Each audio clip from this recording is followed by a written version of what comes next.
Ha ha ha! The master's away, the Zodiac will play. Oh wait, I've not got my facepaint on.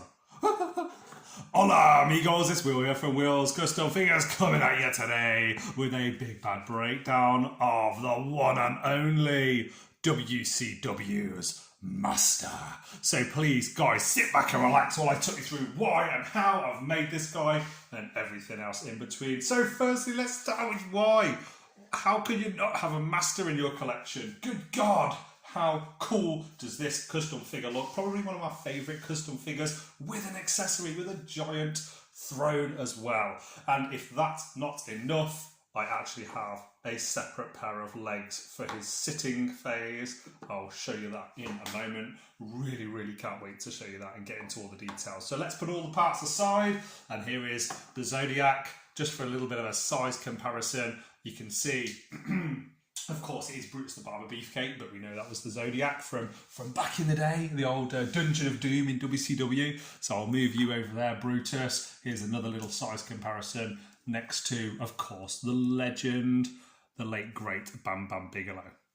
So let's talk you through how and why I made this. Firstly, I've started, of course, using an earthquake or a typhoon body. I think that's the best one to use. Now, this does actually snap at the hips. I've used a magnet. As you can see, there's a magnet there and there's a magnet there. Clip, there you go, he's all together. Now, just to give you a nice little bit of an up close and personal school photo. So, cheese, raw. Of course, the Master's face has been 3D sculpted. This was sent to me, and I do actually have casts of this. If anyone wants me to send them one, then just let me know in the comment section below. Reach out on Facebook, Instagram, or here on YouTube, and I'll happily send you one across. Now, the hands, the arms, sorry, as you can see, I've added on a lot of clay. And do you know what? Actually, I'm thinking now, what body did I actually use for this? Because I don't think that actually is a typhoon or earthquake, is it? I think that might be a British Bulldog based on the arms. So yeah, it's been a long time since I've made this. I've been dying to film the video and show you guys.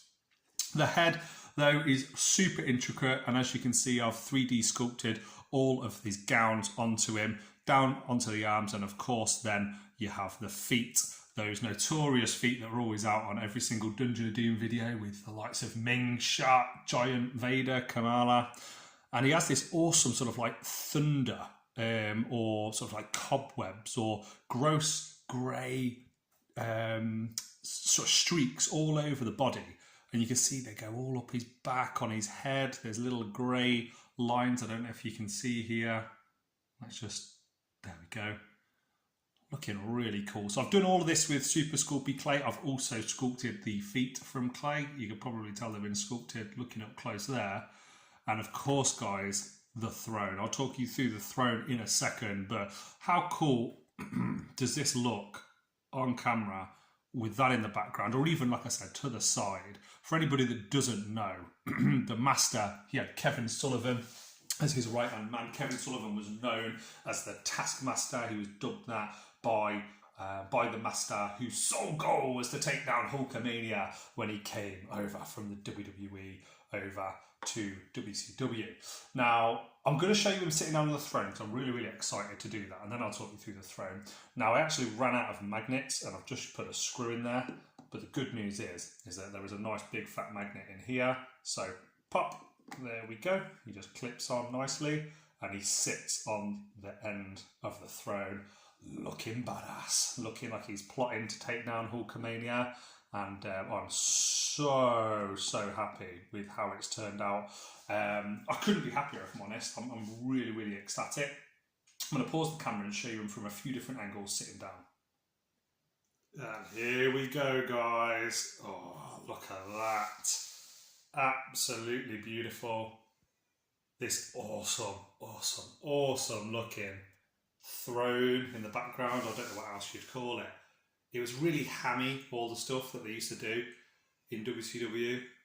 But good God, it's classic if you watch it today. I think my favourite one was where Kevin Sullivan is smashing a Hulk Hogan figure with a shovel.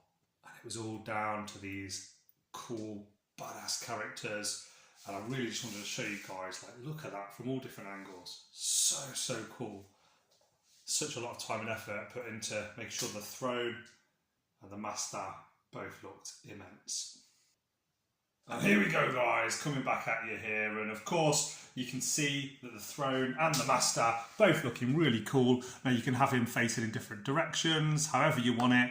I'm going to remove these now though, and I'm going to pop master back over here, looking cool with his feet and his other half over there. Now, I'm just going to change the camera angle slightly. I'm going to break down how I actually made this throne. And do you know what? I want to have the master turning like this for this. He can, like, literally, it's so cool to have the torso twist in the middle using magnets. Really underrated technique. If anyone wants to know how I did it, basically just drill a hole in, Dremel it out, make sure that you've got a nice magnet, and then super glue it in place.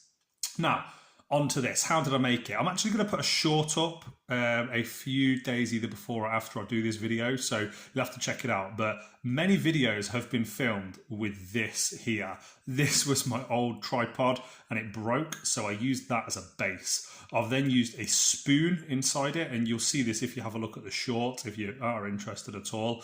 I've used my daughter's old wooden bits of plywood. She's got like these little dolls plywood pieces, and they broke off one of her toys, so I used them as these spikes up here. The spoon I folded over, and you can see where it dips out the back. That's actually the back of the spoon. I got lots of pieces of wood and also this really cheap looking clay here, and I basically started to build up the size of it, and it's pretty heavy. It's pretty goddamn heavy. And as you can see, I've then dry brushed the whole thing. I've added in lots of glue so it looks like drips, and I've scratched it. I've put the actual part of the throne here where he used to put his arms on, the arm rests. Really pleased with how they've turned out. But yeah, hopefully I just wanted to give you guys like a bit of an overview as to how I made it. Steps and steps and steps and stages and stages and stages, and lots of dry brushing, different greys, whites, blacks, all the different colours you could possibly think of to get this looking like it is now. And of course you could have him sort of in this position, like he's telling someone off, or you could have him, you know, pondering off into the distance. However you're going to display a master, this is replicable. If anybody wants this in their collection, I would be more than happy to do so and to work on one. It was a treat. It was just fun. The whole thing has been great, and it's very rare that I do a custom figure that I don't enjoy working on, but this is the top of the leaderboard. As far as enjoyment goes, there's not very many masters out there that I've enjoyed thinking outside the box, innovating and coming up with different ideas to pull off this task. I didn't want the throne to be so heavy that he couldn't sit down on it. That was a really important, sorry, that I couldn't ship it out, and that I couldn't, what was the word I'm looking for? I couldn't have him sitting in position. That's why I did the magnet in the center, so I could have him physically sitting down looking cool. And in addition to that as well, the most important thing for me was that it's not too heavy, so I can't ship it out. This isn't actually too heavy. It is heavy. You could probably knock someone over the head with it and it'd hurt them a lot, but at the same time it is feasible to send this in the post without having to pay extortionate rates over to the US or anywhere else in the world. And guys, that is it from me. That is it from the master, from the Dungeon of Doom. Ah, yes! Oh, I love Kevin Sullivan back in those days. And it's really been a treat filming this video for you guys. I really hope you've enjoyed looking at it. If you've liked this, I mentioned earlier, please follow, like, comment, subscribe on Facebook, here on YouTube, or of course on Instagram. I've got lots more images and other information coming up very soon. And of course, as I mentioned, and I promised you guys, I will actually send a picture of all of the crap, if I'm honest with you, that I bundled together and super glued in position before applying a nice thick layer of clay over the top to give it this final look. And just so he's sitting down for the final part of this video, I'm going to separate the legs here, and I'm going to put the master sitting like he always did. He was always there dictating, Hulkamania must go, and all this. And guys, Hulkamania, some of my favourite childhood memories of watching WCW were with this guy involved as the big bad guy, the super villain.